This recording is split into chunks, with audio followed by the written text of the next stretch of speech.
Историците твърдят, че зезулките са булса на 14 век.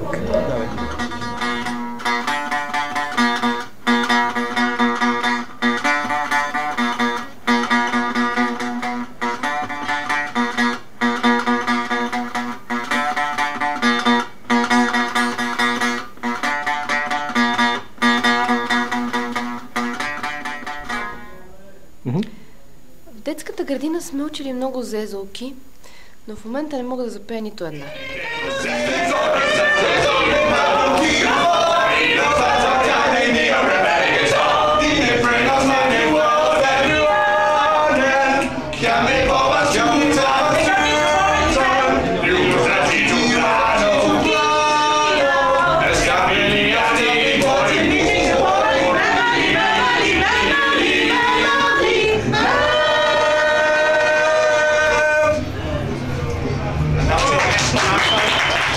Самият Яростин Зезула винаги се опитвал да пише песни, но в историята ще останат песните, писани за него. Яростин Зезула, Яростин Зезула, Яростин Зезула, Яростин Зезула, Тин Зезула,